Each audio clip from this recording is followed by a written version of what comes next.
guys, welcome back to some more AFK Arena. Today we're over on the pay to win account, and today we are looking at a big shout out to AFK Analytica and to InSeasOn. We're going to be checking out his guide that is over on Reddit, and the reason I do this is I really like presenting the best information that we have possible. He takes an incredible amount of time to collect content, to put the visuals together, to really make this very cool to see. If you're new to AFK Arena, or if you've been in AFK Arena for years, you can really benefit from the guides that are put out from InSeasOn. And unfortunately, he is one of the few content creators, the visual content creators that we see on Reddit. I know when the game came out, we had a significant amount of them. We had a lot of different visuals. Now it seems like there are not too many left, just like the YouTube content creators that we see for the game as well. A lot of us have kind of dropped off as the game's popularity has kind of declined, which is unfortunate. But again, big shout out to InSeasOn and AFK Analytica. I know a lot of us do get information from there because they usually have it first, which is awesome to see. So let's go ahead and take a look at this guide. For this one, guys, I'm going to drop out the camera. That way we can see it in its entirety. We've seen this top portion before. So this is the Stargazing priorities to really push through when it comes to the campaign progression and other parts of AFK Arena. So just from left to right, Stargazing, you can go with the twins, Mortis, Mahira, just at Elite. If you are doing the Abyssal Expedition, building them up to Elite Plus will allow them to go in there, especially with the twins and with Mortis. And then you go right into Lucretia with 1 star, right to Alna. Then we start getting them higher to Mythic to unlock those signature items. We have Zolrath, Mortis. Once you're done with Mortis, this is kind of the advanced route. So you'll actually get Lucretia up a little bit higher, Mortis up to Ascended. Then you will follow suit with Mahira and with Khazard as well. Challenger Store, if you did not pick up the dimensional heroes in here, you'll actually start with Leonardo and then on to Merlin. Big thing with Leonardo is that 9 of 9 furniture he possesses gives a 45% damage increase, plus he has crowd control.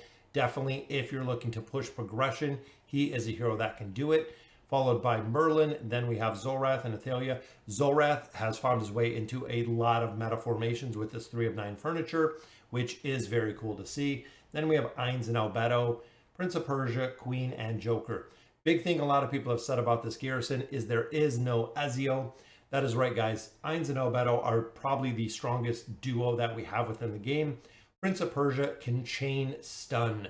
Again, when you start getting into level deficiencies, the crowd control aspect that you find is what you need to win the battles.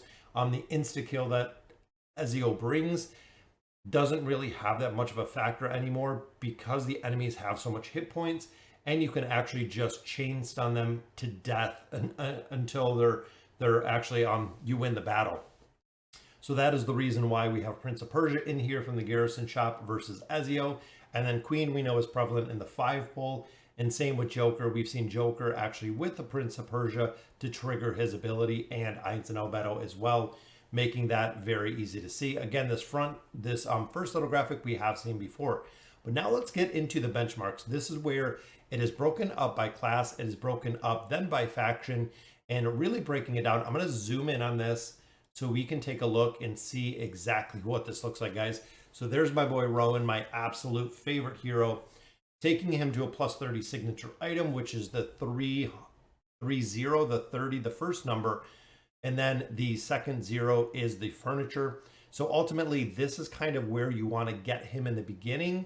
And this is where he will end up at the 303. That 3 of 9 furniture will allow him a heal over time aspect. And I love that InSeasOn also includes in here the tier 3 gear that should be built for him. That will be the most beneficial. So again, big shout out to that. It's very cool to see. And there's a couple caps in here, and I want to go through and kind of just run them through. We see Rose beginning at the plus 10 signature item, ultimately ending up in the 309. The big thing is with the plus 30 signature item, you transfer crit to your enemies. Again, this is built based on pushing, based on level deficiencies. You're going to have more damage as the enemies get stronger and as the level deficiency gets stronger. Here we got 103 for Rain, and then 209 ultimately is where you're going to build her. And some of these, I really agree with, like this one, 15-3, absolutely, guys. 309 ultimately for Tassie. Tassie is still used in a lot of formations and a couple meta formations. that she can work very well with the crowd control. 9 of 9 furniture for Namora is the biggest priority, guys. It allows her to use that beguile ability. When someone gets close to her, you can put her on front line, guaranteed someone's getting close to her. Now looking here, it has a +5 and a +15. Now this is a little bit different because these are the haste caps. So with a couple of heroes, there are a couple haste caps when you're building them out. When it comes to engraving, to really build out the engraving aspect of them and making sure that you really, it's haste manipulation. It's a haste cap, allowing her to cast her skills and abilities faster because of the haste that is within there. Rounding out our support heroes, we have, of course, 3 of 9 for Silas, ultimately going to 309. +30 furniture will give him a really big attack rating boost as long as the heroes are above a certain level. And then his 9 of 9 furniture is awesome. Zyra is a hero that needs built, as you can see there, 203 and 309, even for a beginning build to make her effective, of having the +20 signature item, 3 of 9 furniture, and then of course all of her gear to include in that. Mortis is a hero, ultimately you don't need anything to start, but as you do get further in utilizing him within the campaign, and especially the Twisted Realm, 309 will be where he will ultimately stay. Then of course Merlin, 203, and then 309 is where you will ultimately build him as well. So moving down the list, some of the heroes here, Skarath, the 3 furniture is required, absolutely, guys. He is a hero that does not function without that 3 of 9 furniture, meaning that he is completely pointless short of that. Ultimately getting him to 303 just due to that Sandstorm ability. You'll use him within the Twisted Realm, and you will also, having him in formation, if he does more damage, great, but ultimately for the 5 pull, you need that 3 of 9 furniture. Sophia, the only thing she is used for is that 3 of 9 furniture. Even if you don't have it, she will work without it. Big thing with her is I think it's Spectral Disruption, the big pyramid that she puts around your enemies to mitigate damage, allowing them to live longer. Ultimately, that's really the only reason. +20 signature item on Pippa, and then eventually the 9 of 9 furniture. Nothing on Lorzin, again, using them for the link. This is just beneficial with the engraving system when it comes to getting haste. So haste is a priority. The faster that he can build up this haste works very well. 203, then 309. Ultimately, Oden is a super powerful Greyborn hero, not only in formations within the campaign and meta formations, but he is also utilized within the Greyborn Tower itself. Mahira is a hero that will work with nothing.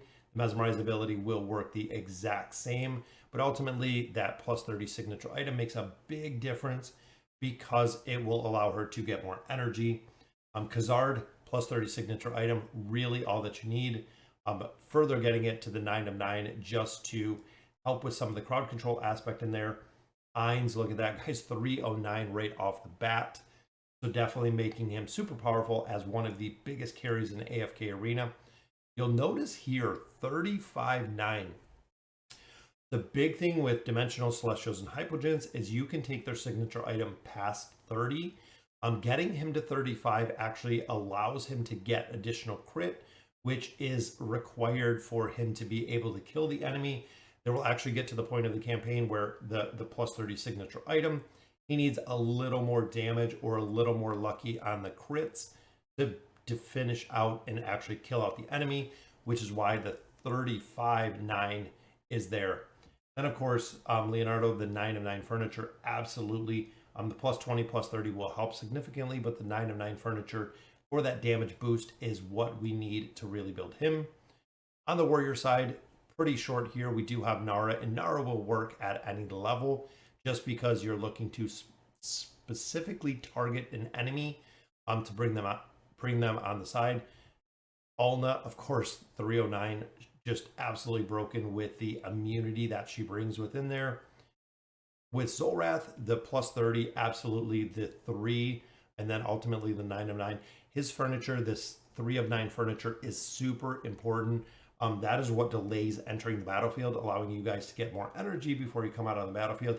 Makes a really big difference when it comes to his ability, his usefulness. Honestly, without that 3 of 9 furniture, he's not even worth using. With Queen 5 and 3, and then 309 again. Furniture on her, very important signature item, not so much, but ultimately building her out with tier 3 gear, as you see right there. We got a couple more. Here are our tanks. Granted is another one, plus 30 signature item. If you do not have that plus 30 signature item, and you can see he is here at Mythic, that's really all you need. So enemies will enter the battlefield, he will mark them up, he will die and just freeze them all, which is kind of a cheese way to get that done. Brutus, again, for the immunity, 203. Extending the immunity is always good. It is what he is used for. Mishka brings the 309, of course. 209, 909 furniture for Mishka is she casts her ultimate ability when the wolves die. So very big priority right there. We have the Ninja Turtle Gorvo, 203. Again, his shielding ability, and the shielding ability in AFK Arena does not really provide that. It's not super beneficial. Another reason why a lot of players do not like the shielding heroes. Shields do not hold up. Same reason why we see a lot of the tanks, the shielding that tanks have, do not hold up. Damon, 203, ultimately 309. He is a hero that I'm still using in meta comps in chapter 38. Grez, the same, 209, 309. The 909 to shield his minions that come up make a very big difference, guys. And then, of course, we have Thorin with the cheese, tier 3 on the weapon. 309, ultimately the plus 30 signature item, so he can use his resurrection ability, is very, very highly required. Nothing with Hodgkin, which is awesome. So he is a tank, but he's also a buffer. He brings out the Jolly Roger boat, which can give you a significant amount of buffing on the battlefield, ultimately getting him to the 209. And then Arthur, the 303 and the 309. Arthur, however, has dropped out of a lot of formations. We don't even see him in the Ainz comp anymore. Most people are running Joker and running Prince of Persia versus running Arthur in there, and it is still doing well. Again, when it comes to the tanking classes, they don't have the survivability to live, which is super unfortunate, but most of them do get destroyed before they have the survivability to live, which brings us to Albedo, another tank. And again, if the tank possesses immunity like Albedo does, having this 3 of 9 furniture is super important because of that immunity factor. And having that plus 30 signature item is the way that she buffs other dimensional heroes, ultimately getting her to 309 with her gear as well. Looking at our final classes down here, Kren, 203, then 309. He is an absolute monster, guys. I think a lot of players kind of undervalue him because he is a mauler. But when you use him in the Mauler Tower, when you use him in different campaign formations, I even see players using him in chapter 38 plus, and still works surprisingly well. Same with Raku. Raku is another hero, 303 and then 309. Ultimately building him out will be awesome to see. Raku can do very, very well without doing his ult. A lot of people just let him run, but if he is not using his ult, he can still do very well. He puts actually more damage out without using that ultimate ability, which is interesting because that's the same problem we had with Isabella years ago. Iran 15-0, 25-3, ultimately 309. This is kind of far down the line of what you need, but the 25-3, as you can see right there, this is kind of the benchmark, I think is what he calls it, when you're looking at the heroes here and really building them out. So plus 20 signature item on Leica, which is awesome. 303, then ultimately the 309, which again is kind of the benchmark. With Respin 3 and then 309, I, short of PvP, I haven't really used Respin. I don't see him in any of the meta comp formations, again, outside of the PvP aspect, but ultimately building him out will be a good thing. Pharrell, I still use all of the time, so 203, 3 of 9 again. And you can kind of see the trend here of where it's going with the heroes that we are utilizing more and more within the campaign.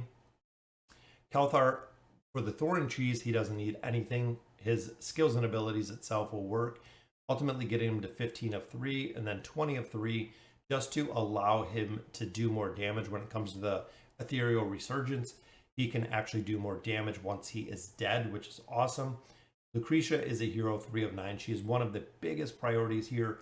Then 35-9, so similar to Ainz, I'm taking her to that plus 35 to add her crit, which is the same reason, in addition, why we're putting more stars on her when you look at the advanced stargazing, because we do need more crit on her to allow her to do more damage.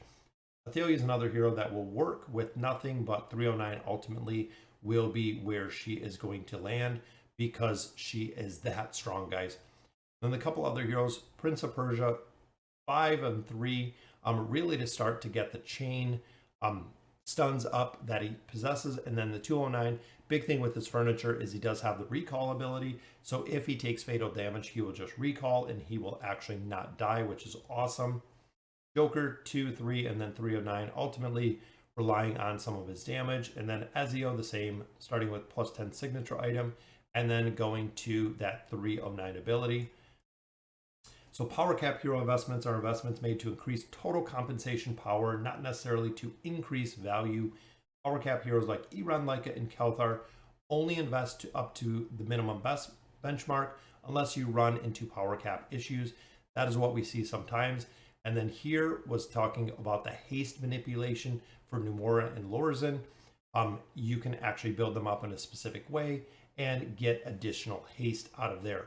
Guys, again, big shout out to InSeasOn. I will put a link to his guide right down below, and AFK Analytica for this guide. It is a absolute awesome visual guide. What I would recommend doing is pulling up this guide from the link below, bookmarking it, because what we see on Reddit is a guide will stay up for a couple days. Once we start getting more posts and more activity within Reddit, the guide will actually go down a couple spaces, and then people cannot find it. So we've really pushed to get all of these guides in a central location to make sure that we keep them all together. But ultimately, guys, just bookmark the guide. So if you do have questions about the Stargazer, if you have questions about where should I build a hero, where should I build them to at the beginning, where should I build up at the end, you can always refer back to this guide and the information contained in here. So let me know in the comments what you guys think. Again, big shout out to InSeasOn and everyone else who helped produce this guide. And as always, thank you guys for watching.